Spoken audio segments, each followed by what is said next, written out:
নমস্কার বন্ধুরা, শ্রাবণী রান্নাঘরে আপনাদের সবাইকে স্বাগত জানিয়ে আমি আবারও একটা রান্নার ভিডিও নিয়ে আপনাদের সামনে চলে এসেছি। আজকের আমি আপনাদের ঝিঙে দিয়ে একটা অসাধারণ রেসিপি বানিয়ে দেখাবো। আশা করি আপনাদের ভালো লাগবে। তার জন্য কিন্তু আমার পুরো ভিডিওটা আপনাদের দেখতে হবে। আর দেখা শুরু করার আগে একটা লাইক দেবেন, সুন্দর একটা কমেন্ট করবেন আর শেয়ার করতে ভুলবেন না। তাহলে চলুন আজকের আমি এই ঝিঙে দিয়ে কি বানাই সেটা আপনারা একবার দেখে নিন।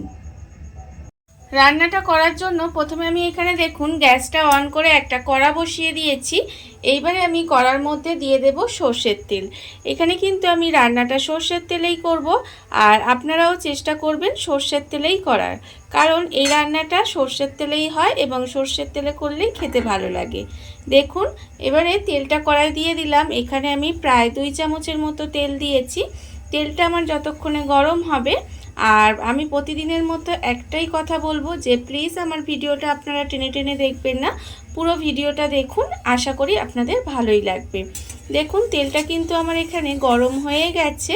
এইবারে আমি তেলের মধ্যে দিয়ে দেব প্রথমে, এখানে আমি রেখেছি বেশ কিছুটা কালো জিরে, সেখানে আমি অল্প সামান্য একটু কালো জিরে ফোড়ন দিলাম। কালো জিরে ফোড়ন দিয়ে এবারে আমি এর মধ্যে দিয়ে দেব দেখুন পেঁয়াজ। এখানে আমি একটা বড় সাইজের পেঁয়াজ এইভাবে একটু মোটা মোটা করে কুচি করে রেখেছি, সেই পেঁয়াজটা এখানে দিয়ে দিলাম। এইবারে আমি দেব এখানে দেখুন প্রায় 10-12টা রসুনের কোয়া রেখেছি, সেই রসুনের কোয়াগুলো এখানে দিয়ে দিলাম। এই রান্নায় কিন্তু রসুনটা একটু বেশি লাগে। দেখুন একটু তেলের মধ্যে নাড়াচাড়া করে নিয়েছি, খুব বেশি কিন্তু ভাজলাম না, একটু তেলের মধ্যে জাস্ট হালকা করে নাড়াচাড়া করে নিলাম। এইবারে আমি এর মধ্যে দিয়ে দেব দেখুন ঝিঙে। এখানে কিন্তু দুটো মাঝারি সাইজের ঝিঙে, আর ঝিঙেটা দেখুন একটু যেন কচি হয় এটা দেখে নেবেন। হ্যাঁ, এরকম দুটো মাঝারি সাইজের ঝিঙে নিয়েছি। আর আপনারা দেখে বুঝতেই পারছেন যে ঝিঙের কিন্তু খোসাগুলো আমি ছাড়াইনি, ঝিঙের খোসাগুলো শুদ্ধই কিন্তু আমি রান্না করব। দেখুন খোসা শুদ্ধ ঝিঙেটাকে আমি দিয়ে দিলাম। আর ঝিঙেটা কিন্তু খুব ভালোভাবে ধুয়ে পরিষ্কার করে নিয়েছি। এবারে খোসা শুদ্ধ ঝিঙেটা দিয়ে এটাকে একটু ভাজা ভাজা করব। আর ভাজা ভাজা করার সময় আমি কিন্তু এর মধ্যে দিয়ে দেব দেখুন এখানে একটা বড় সাইজের টমেটোর আধখানা আমি যে খোলাটা সেটা দিয়েছি। এখানে কিন্তু বীজটা ফেলে দিয়েছি, বীজটা ব্যবহার করিনি, এই খোসাটা আমি এখানে দিয়ে দিয়েছি।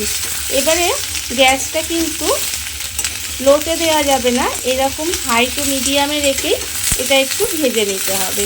দেখুন এটা এইভাবে ভেজে নেব। আর এর মধ্যে কিন্তু কোনো রকম নুন ব্যবহার করব না, তার কারণ এর মধ্যে যদি নুনটা দেওয়া হয় তাহলে কিন্তু জল ছেড়ে দেবে, সেই জন্য এতে নুন দেব না। এইভাবে একটু কড়াই দিয়ে খুব ভালোভাবে একটু এইভাবে নেড়ে ছেড়ে ভেজে নিতে হবে। সমস্ত কিছু দিয়ে দেখুন এইভাবে আমি 5 থেকে 7 মিনিট মতো একটু তেলের মধ্যে নাড়াচাড়া করে নিয়েছি।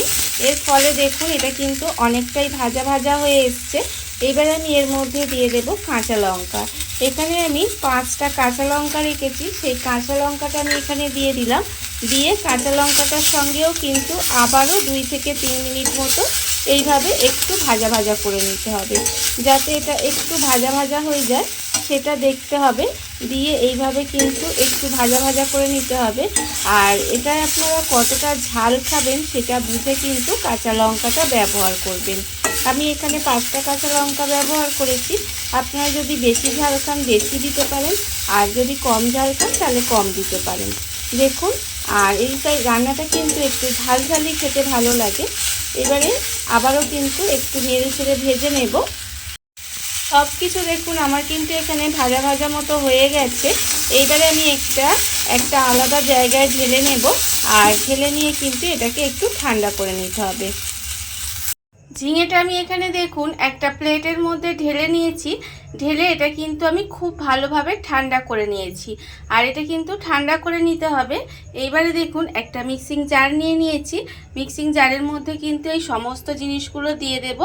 দিয়ে আমি কিন্তু এটা ভালোভাবে পেস্ট করে নেব। দেখুন এটা কিন্তু পুরোটাই এইভাবে এই মিক্সির মধ্যে আমি নিয়ে নেব, নিয়ে পুরোটা কিন্তু খুব ভালোভাবে পেস্ট করে নিতে হবে। আর এর মধ্যে কিন্তু কোনো রকম জল বা অন্য কিছু দেওয়া যাবে না, এই সমস্ত কিছুই কিন্তু একটু পেস্ট করে নেবেন, দেখবেন খুব ভালোভাবে পেস্ট হয়ে যাবে। আর এতক্ষণ নিশ্চয়ই আপনারা দেখে বুঝতে পেরেছেন যে আমি এটা কি বানাচ্ছি। হ্যাঁ, আপনারা ঠিকই ধরেছেন, আমি এটা বানাচ্ছি ঝিঙের ভর্তা। গরম ভাত দিয়ে খেতে কিন্তু অসাধারণ হয়। এইভাবে একবার আপনারা ঝিঙের ভর্তাটা বানিয়ে দেখবেন, খেতে কিন্তু অসম্ভব সুন্দর লাগে।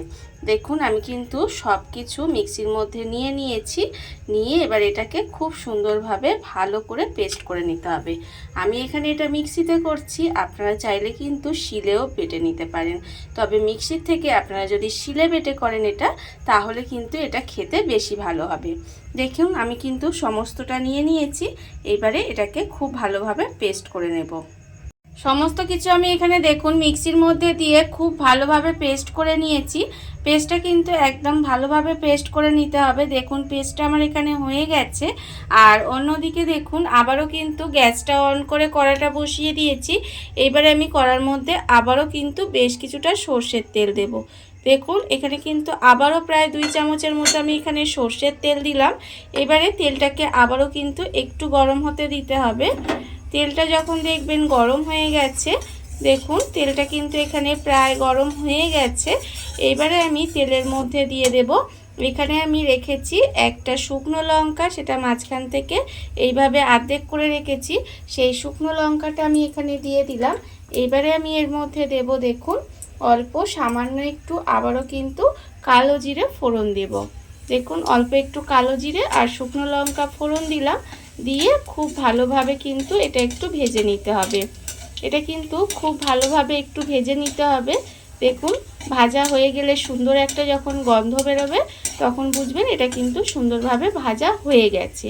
এইবারে আমি এর মধ্যে দিয়ে দেব যে ঝিঙেটা এখানে পেস্ট করে রেখেছিলাম মিক্সিতে, সেই ঝিঙের পেস্টটা কিন্তু এবার এর মধ্যে আমি দিয়ে দিলাম। দেখুন ঝিঙের পেস্টটা আমি এর মধ্যে দিয়ে দিয়েছি, দিয়ে এবারে খুব ভালোভাবে একটু নাড়াচাড়া করে নেব। প্রথমে এইভাবে নাড়াচাড়া করে একটু রান্না করে নেব। দেখুন খুব ভালোভাবে মিশিয়ে কিন্তু একটু সময় এইভাবে একটু রান্না করে নিতে হবে। কড়ার মধ্যে ঝিঙের পেস্টটা দিয়ে দেখুন আমি কিন্তু এখানে প্রায় 2 মিনিট মতো এইভাবে একটু রান্না করে নিয়েছিলাম। এর ফলে দেখুন কালারটা কিন্তু অনেকটাই চেঞ্জ হয়ে আসছে। এবারে আমি এর মধ্যে দিয়ে দেব নুন আর চিনি। এখানে আমি আন্দাজ অনুযায়ী নুন দিলাম, আর খুব সামান্য একটু স্বাদের ব্যালেন্সের জন্য চিনি ব্যবহার করেছি। আপনারা কিন্তু এই চিনিটা যদি মনে করেন দেবেন না, তাহলে কিন্তু নাও দিতে পারেন, কিন্তু একটু অল্প সামান্য যদি চিনি দেওয়া যায় তাহলে কিন্তু এর স্বাদটা অনেকাংশে বেড়ে যায়। তবে অনেকে চিনি দেওয়া পছন্দ করে না, তারা কিন্তু চিনিটা নাও দিতে পারেন। আমি বলে দিলাম যে চিনিটা কিন্তু নাও দিতে পারেন আপনারা। এবারে আর কিছুই নয়, এইভাবে নেড়ে নেড়ে এই ঝিঙেটাকে একটু শুকিয়ে নিতে হবে। দেখুন এইভাবে নাড়তে নাড়তে দেখবেন একসময় ঝিঙেটা কিন্তু এই যে জলো ভাবটা আছে সেটা কিন্তু শুকনো শুকনো হয়ে যাবে। আর ততক্ষণ কিন্তু আমাকে এইভাবে নেড়ে যেতে হবে। এই সময় গ্যাসটা লোতে দিয়ে রাখবেন, গ্যাসটা হাই করে দিয়ে খুব তাড়াতাড়ি করতে যাবেন, তখন দেখবেন তলায় পুড়ে যাবে, আর তখন কিন্তু এর স্বাদটা মোটেও ভালো লাগবে না। সেই জন্য এইভাবে গ্যাসটা লোতে দিয়ে আর একটু নেড়ে নেড়ে কিন্তু রান্নাটা করে নিতে হবে। দেখুন আস্তে আস্তে এইভাবে নেড়ে নেড়ে করবেন, দেখবেন জলভাবটা কিন্তু শুকিয়ে যাবে। আর এইভাবে একটু আমি রান্নাটা করে নেব। কড়ার মধ্যে নেড়ে নেড়ে দেখুন গ্যাসটা লোতে দিয়ে এইভাবে কড়ার মধ্যে নেড়ে নেড়ে কিন্তু আমি রান্নাটা করে নিয়েছি। এটা একটু সময় সাপেক্ষ, একটু সময় লাগবে। দেখুন আর এইভাবে কিন্তু নেড়ে নেড়ে একটু শুকনো শুকনো করে নিতে হবে। যখন দেখবেন ঠিক এইভাবে কড়া থেকে উঠে এক জায়গায় হয়ে যাচ্ছে, তখন ভাববেন কিন্তু রান্নাটা এখানে আমার প্রায় রেডি হয়ে গেছে। দেখুন আমার কিন্তু এখানে রান্নাটা রেডি হয়ে গেছে, তার কারণ সবটুকু দেখুন এক জায়গায় জড়ো হয়ে যাচ্ছে, জড়ো হয়ে গিয়ে কড়া থেকে উঠে যাচ্ছে। যখন ঠিক এই সময় হয়ে আসবে, তখন আমি এর মধ্যে আবারও একটু দিয়ে দেব কাঁচা সর্ষের তেল। দেখুন ভর্তা মানেই কিন্তু কাঁচা সর্ষের তেল দিতে হবে, তবে কিন্তু খেতে বেশি ভালো লাগে। অল্প একটু কাঁচা সর্ষের তেল দিয়ে দিলাম, দিয়ে আবারও কিন্তু খুব ভালোভাবে একটু মিশিয়ে নেব। মিশিয়ে নিলেই কিন্তু আমার একেবারে রান্না রেডি। দেখুন আমার কিন্তু রান্না একেবারে রেডি হয়ে গেছে, আর আপনাদের পরিবেশন করে দেখাবো এটা ঠিক কেমন হলো। এটা কিন্তু গরম ভাত দিয়ে খেতে অসাধারণ লাগে। এইভাবে আপনারাও একদিন হলেও বাড়িতে বানিয়ে দেখবেন, আশা করি আপনাদেরও ভালো লাগবে। দেখুন রান্না আমার রেডি হয়ে গেছে, এবারে আমি আপনাদের পরিবেশন করে দেখাবো ঠিক কেমন হলো। দেখুন বন্ধুরা, বাড়িতে থাকা কত অল্প উপকরণে কত অল্প সময় কত সুন্দর একটা ঝিঙের রেসিপি বা ঝিঙের ভর্তা যাই বলেন না কেন তৈরি হয়ে গেছে, আপনারা দেখতেই পেলেন। আর এটা কিন্তু খেতে অসম্ভব সুন্দর হয়, বিশেষ করে গরম ভাত দিয়ে এটা থাকলে আর কিছুই লাগবে না। আর এই ভিডিওটা যদি আপনাদের ভালো লেগে থাকে, আপনারা যদি ফেসবুক থেকে দেখে থাকেন পেজটি ফলো করে দেওয়ার অনুরোধ রইল, আর যদি ইউটিউব থেকে দেখে থাকেন চ্যানেলটি সাবস্ক্রাইব করে নেওয়ার অনুরোধ রইল। তাহলে চলুন ভিডিওটা আমি এখানেই শেষ করছি। আপনারা সবাই ভালো থাকবেন, সুস্থ থাকবেন। আবারও হাজির হব নতুন কোনো রান্না নিয়ে।